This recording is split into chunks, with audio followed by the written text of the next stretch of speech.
The moment I saw the sunken patch in my cornfield that Tuesday morning, I knew something was deeply wrong with the land I'd worked for 15 years. I'm Marcus Nolan, and I own a 40-acre farm just outside Pendleton, Oregon, right where the wheat fields meet the newer housing developments that sprouted up over the last decade. My property has been in my family since the 1970s, passed down from my grandfather to my father, and finally to me when Dad retired to Arizona 5 years ago. The farm sits on the edge of the Willowbrook Estates subdivision, a cookie-cutter neighborhood of McMansions that went up between 2019 and 2022. I'd watched those houses rise from my tractor, shaking my head at how they kept creeping closer to my fields.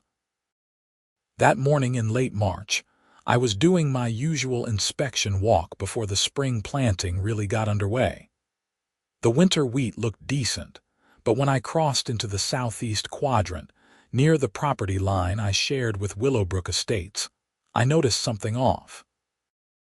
A section about 30 feet wide had sunk noticeably, maybe 8 or 9 inches lower than the surrounding soil. The ground felt spongy under my boots, nothing like the firm Oregon soil I'd known my entire life. I knelt down and grabbed a handful. The texture was wrong. Mixed in with the dirt were fragments of something that definitely didn't belong. Bits of drywall, pieces of plastic, what looked like chunks of concrete. My stomach dropped as I sifted through the soil between my fingers. "What the hell?" I muttered to myself. I walked the perimeter of the sunken area, marking the boundaries in my mind. It was roughly rectangular, running parallel to the fence line that separated my farm from the housing development. The more I looked, the more debris I found just beneath the surface. This wasn't natural. Someone had dumped something here, and recently enough that the ground was still settling. I pulled out my phone and called my neighbor, Tom Rodriguez, who farmed the property to my north. Tom had been farming in Umatilla County longer than I'd been alive. "Tom, it's Marcus. You got a minute to come look at something weird on my property?" 20 minutes later, Tom's truck pulled up my gravel driveway. He climbed out, wiping his hands on his jeans, and followed me out to the sunken patch. "Well, I'll be damned," Tom said, crouching down to examine the soil. He picked up a piece of what was clearly painted wood. "Someone's been using your land as a dump site, Marcus." "That's what I'm thinking, but who and when?" Tom stood up, surveying the area. "That new development went up right there, didn't it? When was that, 3-4 years ago?" "Construction finished in late 2022, I think. But I walk this field regularly. I would have noticed this before." "Not necessarily. If they buried it deep enough and it's been settling gradually, you might not have seen it until now. Spring thaw, heavy rains we've had, that brings things up and makes the ground shift." I felt anger building in my chest. "You think the construction company buried their waste on my property?" "I've heard of it happening. Cheaper than paying dump fees." "They probably figured you wouldn't notice, or it would take years to surface." Tom clapped me on the shoulder. "You need to document this, Marcus. Photos, soil samples, the whole 9 yards, and you might want to talk to a lawyer." After Tom left, I spent the next 2 hours photographing every angle of the sunken area, taking notes on my phone, and carefully collecting samples of the debris I could see. Chunks of drywall, pieces of vinyl siding, broken tiles, scraps of insulation, plastic sheeting, and more. All of it looked like typical construction waste. I was loading my samples into buckets when I heard a car coming up my driveway. A silver BMW parked near my barn, and out stepped a woman I recognized all too well. Brenda Patterson, president of the Willowbrook Estates Homeowners Association.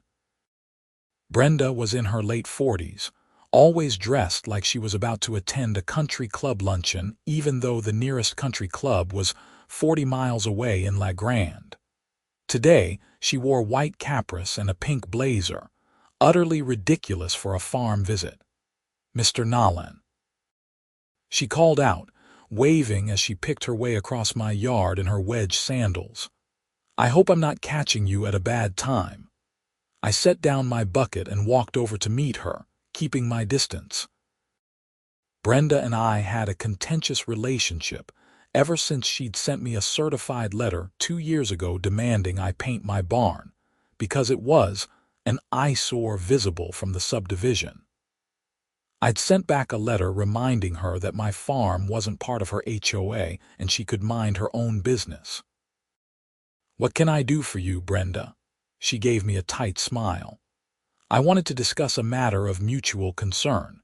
Several of our residents have complained about the smell coming from your property. I'm sure you use fertilizer and manure, which we understand is part of farming, but perhaps you could be more considerate about the timing and proximity to our homes." I stared at her. "You drove out here to complain about farm smells. You moved next to a farm, Brenda." "We're just asking for some courtesy, Mr. Nolan. Our property values are affected by these odors." "Well, while you're here, maybe you can explain something to me." I gestured toward the southeast field. "You know anything about construction waste being buried on my property, right along your development's border?" Her expression flickered just for a second. Surprise. Concern. It was gone before I could be sure. "I have no idea what you're talking about. Come on, I'll show you." I started walking toward the field, not waiting to see if she'd follow. Behind me, I heard her sigh and the crunch of her footsteps. When we reached the sunken area, I pointed at the exposed debris. "That looked like natural soil to you." Brenda peered at the ground, her face impassive. "I'm not sure what I'm looking at. Construction debris, buried on my land, right next to your subdivision that was built 3 years ago. Interesting timing, don't you think?" "I wouldn't know anything about that. The HOA wasn't involved in the original construction. We were formed after the homes were sold. But you have records, don't you? You know who the developer was, who the contractors were." Brenda's mouth tightened. "I'm not sure why you're involving me in this. If you have a problem, perhaps you should contact the proper authorities instead of making accusations." "I'm not accusing you of anything. I'm just wondering if your HOA has any information that might help me figure out who dumped trash on my property." As I said, I know nothing about it. "Now, if you'll excuse me, I have an HOA meeting to prepare for." She turned and picked her way back toward her car, moving faster than she had on the way in. I watched her go, my suspicion growing. That flicker in her expression when I'd first mentioned the buried waste, that had been real. Brenda knew something. That evening, I sat at my kitchen table with my laptop and started researching. I found the developer who'd built Willowbrook Estates, Cascade Development Group, based out of Boise, Idaho. The general contractor had been a company called Summit Builders. I made notes of every name and company I could find associated with the development. Then I started looking into illegal dumping and construction waste disposal. What I found made my blood pressure rise. Apparently, it wasn't uncommon for construction companies to illegally dump waste to avoid disposal fees. In Oregon, proper construction waste disposal could cost thousands of dollars for a project the size of Willowbrook Estates. If someone had dumped waste on my property instead, they'd saved a significant amount of money, and I'd been left with contaminated soil. I needed proof, though. Real, scientific proof. The next morning, I called the Umatilla County Extension Office and explained my situation to an agent named Patricia. She recommended I contact an environmental testing company to do proper soil analysis. "You want to know exactly what's in that soil," Patricia advised. "If there are hazardous materials, you've got a serious problem. and you'll need professional documentation if you're going to pursue any legal action. I made some calls and found a company called Northwest Environmental Services based in Hermiston, about 30 miles away. I spoke with a technician named Greg who said they could come out the next day to take samples. "We'll do a comprehensive analysis," Greg explained. "We'll test for heavy metals, chemicals, anything that shouldn't be there. Results take about a week. Fair warning, this isn't cheap. You're looking at about $1,500 for the full workup." I winced at the cost, but agreed. I needed to know what I was dealing with. Greg showed up the next afternoon with his equipment. He was a lean guy in his 30s, wearing a Northwest Environmental Services polo and carrying cases of testing gear. I walked him out to the sunken area and explained what I'd found. "Yeah, this definitely looks like fill material," Greg said, examining the ground. "See how it's all mixed up? Natural soil has layers, profiles. This is just jumbled together." He spent the next hour taking samples from multiple locations, carefully labeling each one and recording GPS coordinates. He took photos, made notes, and dug down about 3 feet in several spots to see how deep the fill went. "It's deep," he said grimly, showing me one of his holes. "At least 4 feet down, maybe more. Someone dumped a lot of material here. Can you tell what's in it, visually? Looks like standard construction debris. Drywall, wood, plastic, some concrete. But I'm seeing some stuff that concerns me." He pointed to some dark staining in the soil. "That could be petroleum products, maybe paint or solvents. We'll know more after the lab work." After Greg left, I felt a knot of anxiety in my stomach. What if the soil was seriously contaminated? What would that mean for my farm? I needed legal advice. I called my family lawyer, Robert Chen, who handled my dad's estate planning and some contract work for the farm. Robert listened to my explanation and then gave a low whistle. "Marcus, if what you're saying is true, this could be a significant case. Illegal dumping, trespass, possibly environmental crimes. You could be looking at substantial damages. I just want my land cleaned up and whoever did this held responsible." "Understood. But let's wait for those test results. Once we have documentation, we'll know better what we're dealing with. In the meantime, document everything. Every interaction, every piece of evidence, and don't let anyone from the HOA or the development company onto your property without me present." "You think the HOA is involved?" "I think we don't know who's involved yet, but they're the obvious connection to the construction." The wait for the test results was agonizing. I spent the time doing more research and documenting the damaged area. I measured it precisely. 32 feet wide by 48 feet long, roughly 1,500 square feet of contaminated soil. I took videos walking the perimeter, showing the debris, the sunken ground, everything. On the 5th day of waiting, I got an unexpected visitor. A man in his 50s, wearing a suit despite the warm spring weather, knocked on my door introducing himself as Richard Vance, the lawyer for the Willowbrook Estates HOA. "Mr. Nolan, I understand you've made some allegations concerning the Willowbrook Estates development." I leaned against my doorframe. "I haven't made allegations. I've discovered illegal dumping on my property. That's a fact, not an allegation.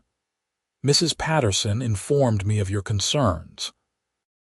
The HOA wants you to know that we had no involvement in any dumping, and we'd appreciate it if you'd refrain from making defamatory statements about the community." "I haven't made any statements about the HOA specifically. I'm investigating who buried construction waste on my land." "If that wasn't the HOA, fine. But somebody did it, and the timing coincides with your development's construction." Richard Vance gave me a patronizing smile. "Mr. Nolan, I'm sure there's a reasonable explanation. Perhaps this debris has been there for years, from a previous owner. Have you considered that? My family has owned this land for 50 years. I know every inch of it. This is new and it's from your development. You don't have any proof of that, not yet. But I will. His smile faded. Be careful about making accusations you can't back up, Mr. Nolan. Slander can be very costly. After he left, I immediately called Robert Chen and told him about the visit. They're worried, Robert said. That's good for us. They wouldn't send a lawyer to pressure you if they didn't think you were onto something. Don't talk to them again without me present. Finally, 8 days after Greg's visit, I got the call I'd been waiting for. Mr. Nolan, this is Greg from Northwest Environmental Services. I've got your results, and you're going to want to sit down for this. I was already sitting at my kitchen table, but my grip tightened on the phone. Just tell me. Your soil is seriously contaminated. We found elevated levels of lead, arsenic, chromium, and several other heavy metals. We found petroleum hydrocarbons consistent with paint thinners and solvents. We found asbestos fibers. Mr. Nolan, this isn't just construction debris, this is hazardous waste. The room seemed to tilt. Asbestos? Yes, sir. Probably from old siding or insulation materials. This is a serious environmental contamination situation.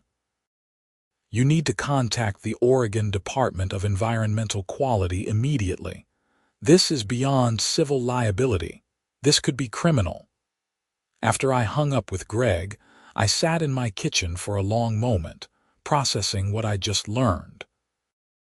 My land, the property my grandfather had worked, that my father had maintained, that I'd poured my life into, was poisoned. Someone had turned part of my farm into a toxic waste dump. I called Robert Chen back and told him the results. Email me that report right now, Robert said, his voice sharp with urgency. And yes, contact DEQ. This changes everything. We're not just talking about illegal dumping anymore. We're talking about hazardous waste disposal violations, which are serious criminal offenses in Oregon. I contacted the Oregon Department of Environmental Quality and was eventually connected to an investigator named Michael Santos. I explained the situation and emailed him the soil test results. I'll be out there tomorrow morning, Michael said. Don't let anyone disturb that area. This is now under investigation. True to his word, Michael Santos arrived at 8 the next morning in a white state vehicle. He was a no-nonsense guy in his 40s with a weathered face and sharp eyes. He brought his own testing equipment and spent 3 hours examining the site, taking his own samples, and asking me detailed questions about when I discovered the problem and what I knew about the adjacent development. This is bad, Michael said finally, echoing Greg's assessment. We're talking about multiple violations of state environmental law, illegal disposal of hazardous waste, contamination of agricultural land, possible groundwater contamination. Who owns the property that borders yours? The individual houses are owned by residents, but the common areas and the overall development were built by Cascade Development Group. We'll need to investigate them. But Mr. Nolan, I have to tell you, this cleanup is going to be extensive and expensive. Probably hundreds of thousands of dollars. I felt sick. I don't have that kind of money. You won't be paying for it.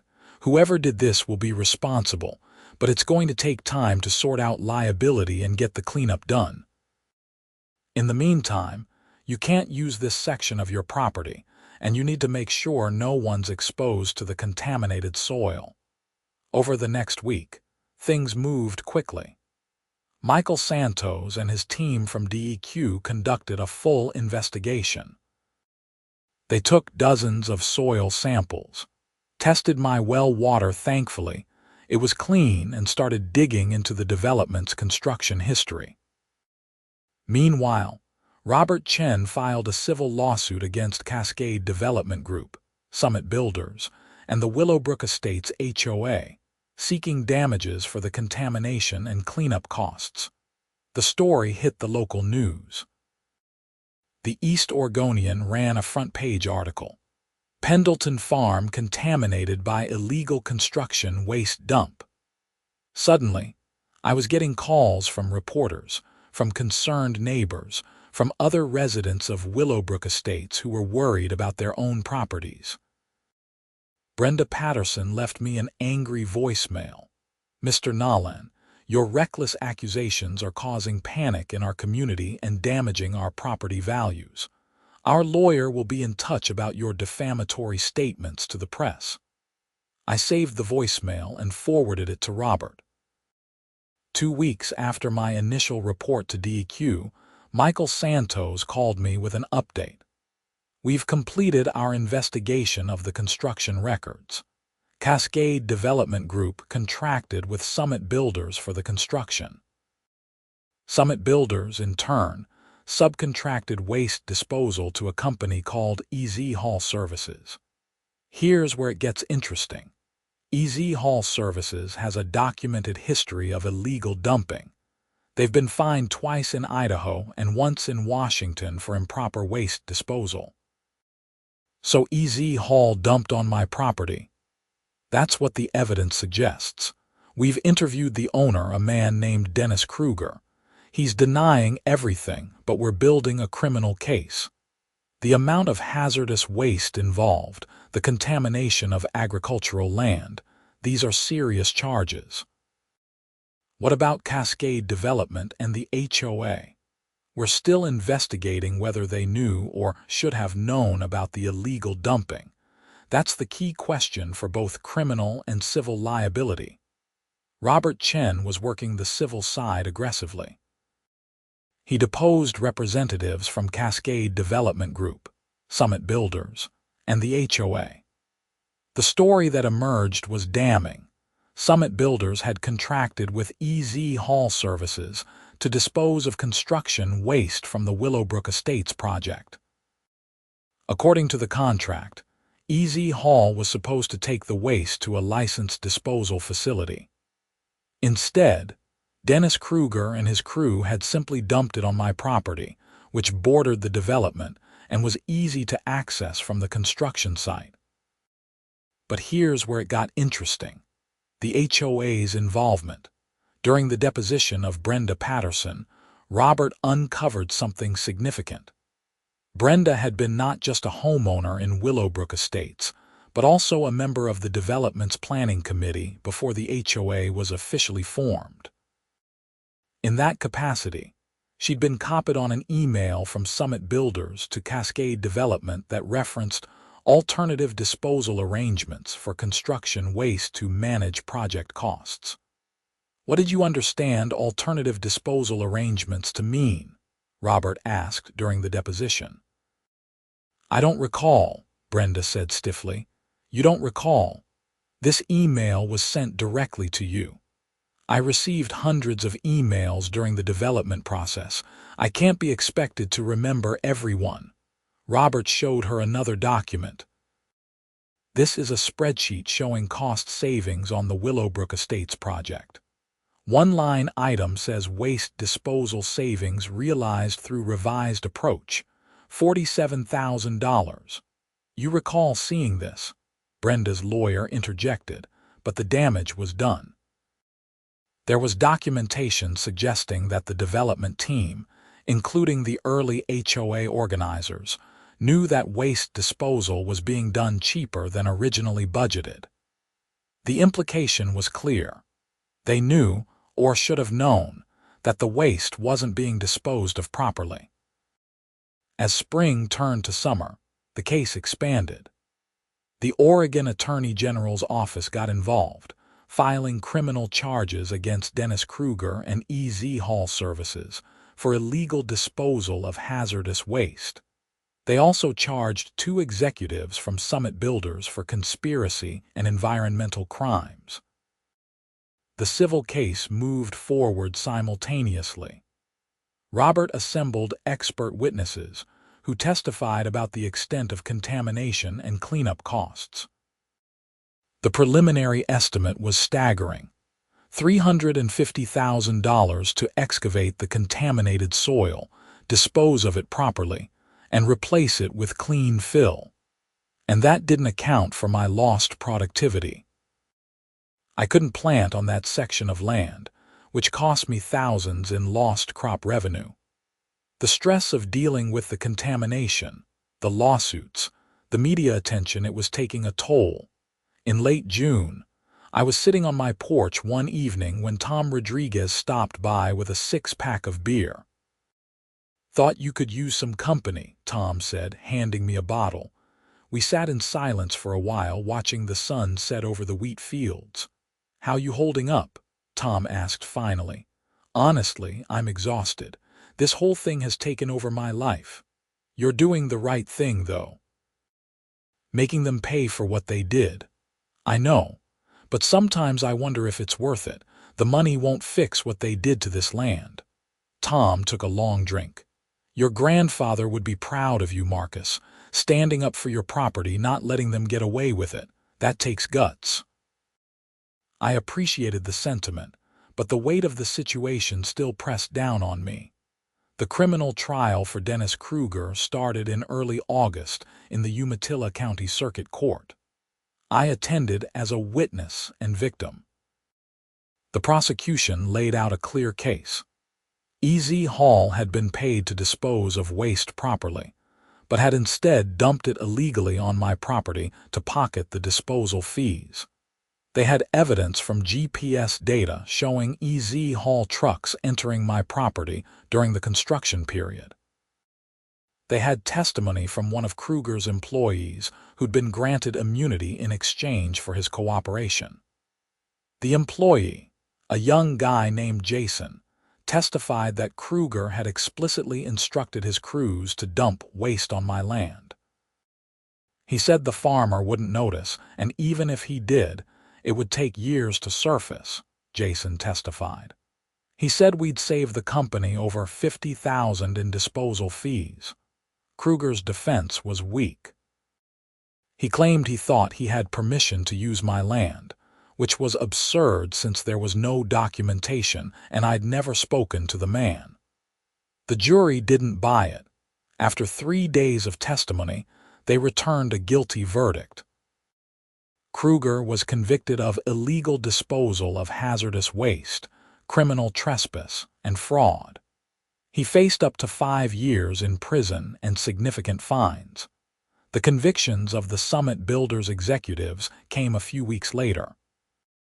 They tried to claim they had no knowledge of the illegal dumping, but emails and testimony proved they'd ignored red flags about E.Z. Hall's practices because the company saved them money. With the criminal conviction secured, the civil case gained momentum. Robert negotiated with lawyers for all the defendants. Cascade Development Group, facing devastating publicity and potential additional criminal charges, wanted to settle.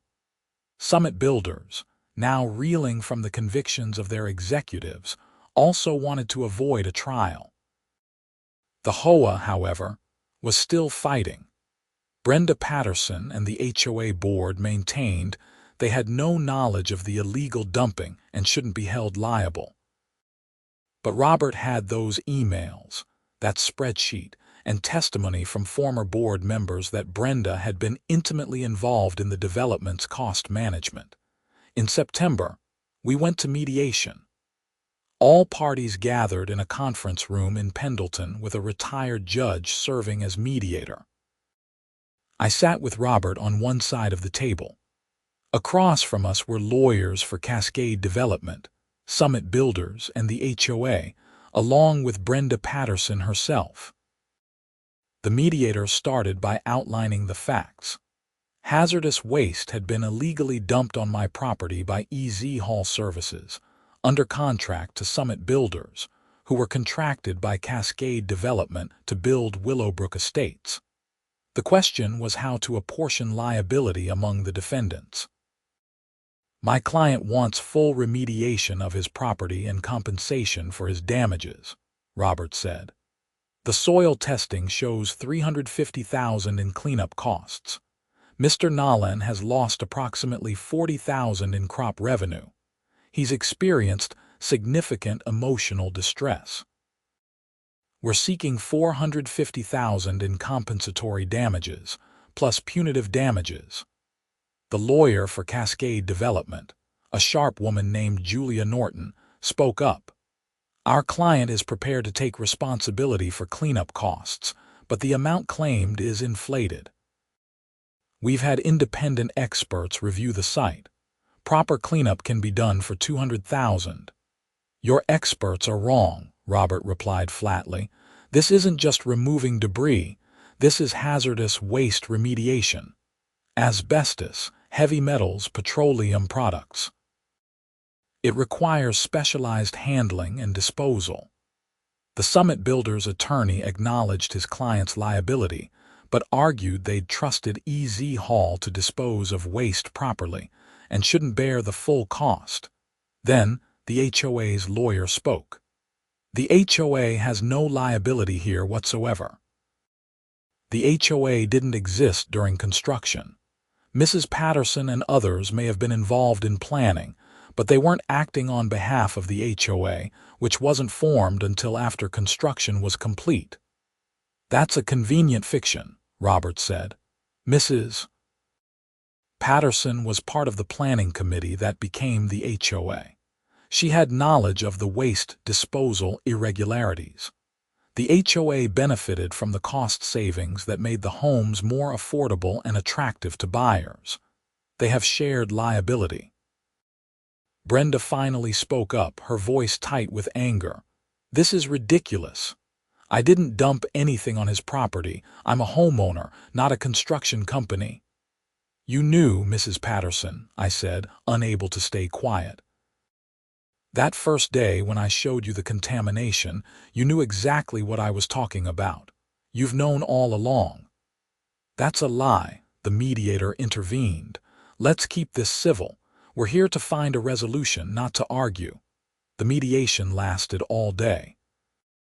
There were private caucuses, offers and counteroffers, heated discussions. By late afternoon, we were close to a settlement. Cascade Development agreed to pay $225,000. Summit Builders agreed to pay $100,000. The sticking point was the HOA. Finally, facing the strength of Robert's evidence and the prospect of going to trial, the HOA agreed to contribute $75,000 to the settlement. $400,000 total, Robert said to me during a private caucus. It's less than we asked for, but it guarantees you get the cleanup done and compensation for your losses. If we go to trial, we might get more, but it could take years, and there's always risk. I thought about it. $400,000 would cover the cleanup, my lost revenue, my legal fees, and leave something for my trouble. More importantly, it would end this nightmare. Let's settle, I said. The settlement agreement was drafted and signed that evening. Cascade Development, Summit Builders, and the Willowbrook Estates HOA would jointly pay me $400,000.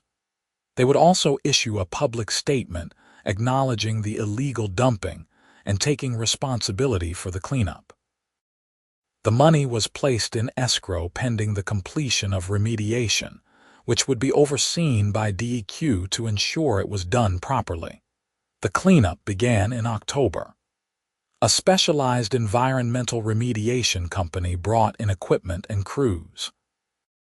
They excavated the contaminated soil carefully, placing it in sealed containers for transport to a licensed hazardous waste facility. The work took 6 weeks. Every day, I watched the crews remove dump trucks full of poisoned earth from my land. It was painful to see, but also cathartic. They were undoing the damage, making my farm whole again.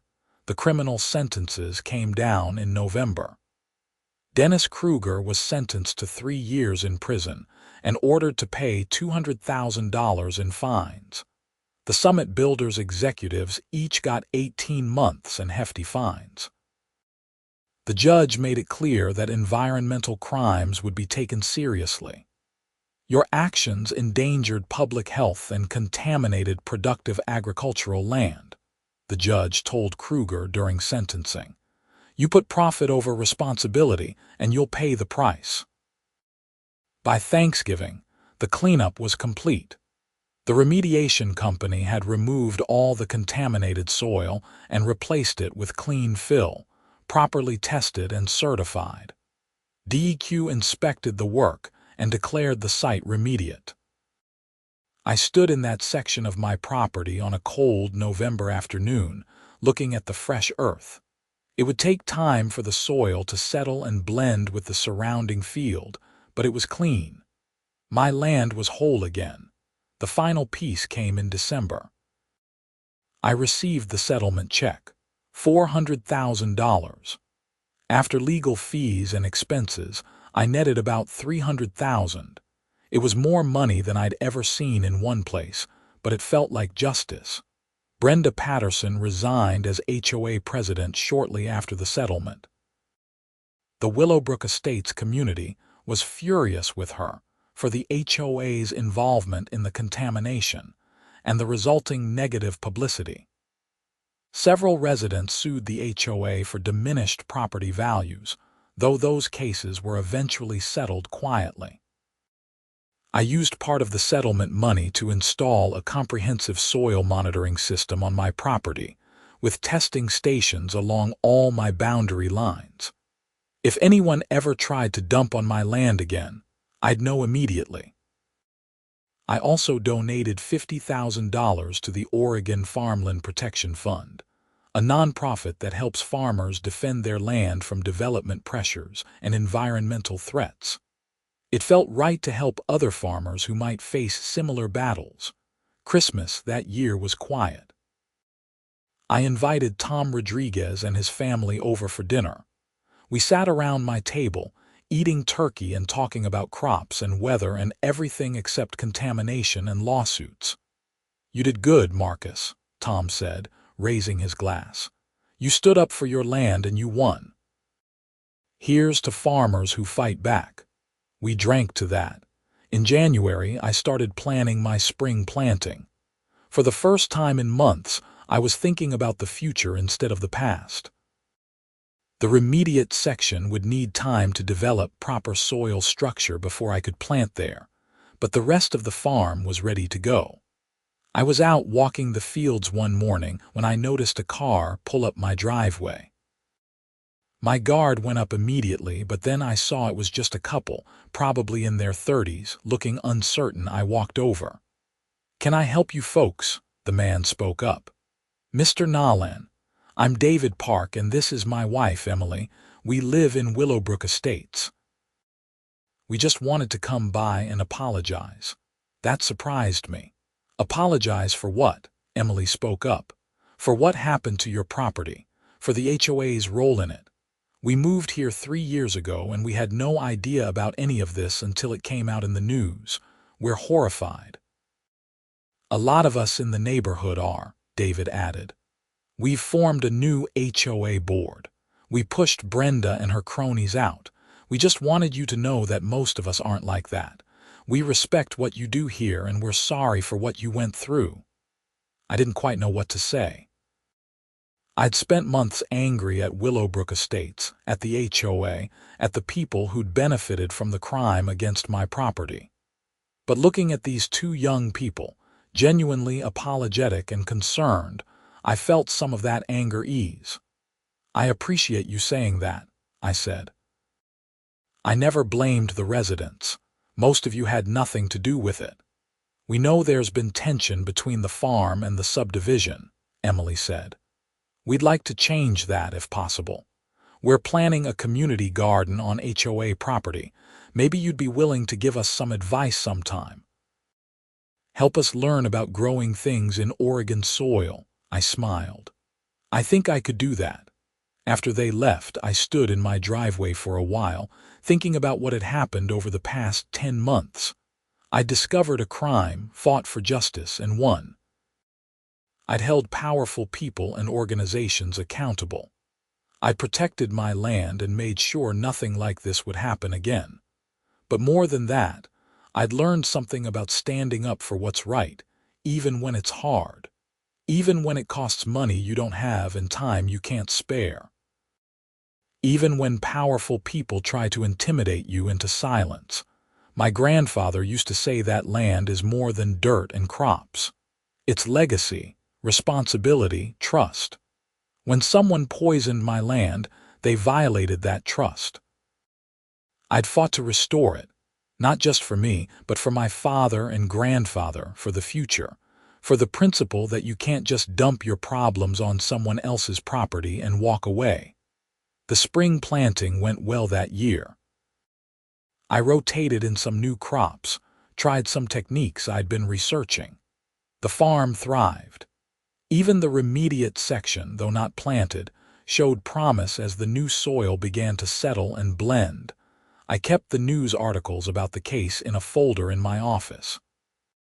Sometimes I'd look at them and remember the anger, the fear, the stress of those months. But mostly I remembered the satisfaction of fighting and winning.